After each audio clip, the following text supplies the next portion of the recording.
All right, welcome out to another edition of Psycho Nation.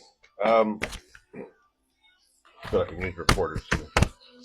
Um, I just finished having a conversation with one of our parts counter guys here at the dealership, and we talked about mufflers. How I don't know why that came up, but it actually came up. He had a key. Him and I were talking and discussing uh, what is the difference between sounds in a muffler, and I've always I try to reiterate to a lot of people out there: sound is suggestive.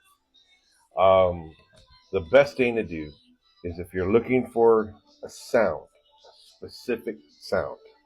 Um, a lot of people like highs, a lot of people like lows, mids. I mean, everybody has a difference. Everybody has an opinion, and everybody can only be happy with what they want.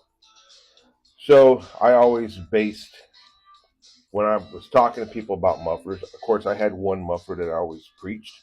I always had one muffler I always talked about because I personally liked the sound. I felt the sound was a very good sound.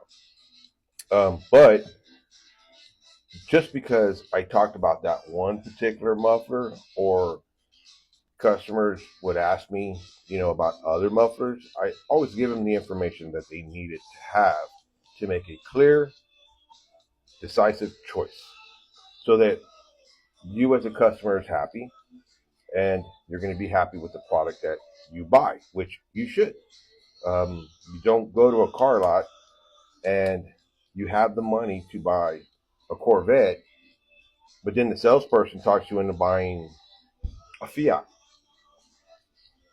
That's not what you went for. You went for a specific car, and a salesperson talks you into something else because, to be honest with you, it's a numbers game. But that's not how we roll. That's not how I roll personally. I believe that everybody should be happy with their choices. But to get back on point, so I have a couple of videos out there made in 2017 where I actually go through Reinhardt's, I go through Vance and Hines, I go through a plethora, Samsons. I go through all these mufflers, and then the last one I go to is, of course, the Psycho muffler.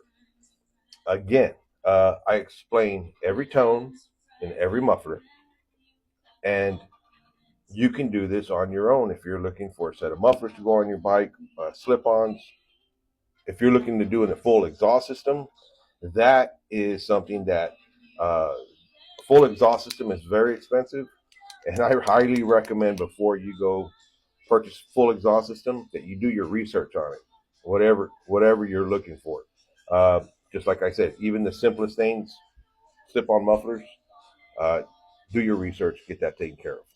So again, sound is suggestive.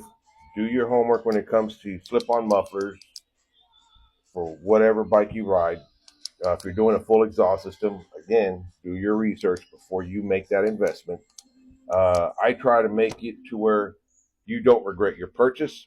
You're happy with your purchase, and you're gonna stand behind what you believe.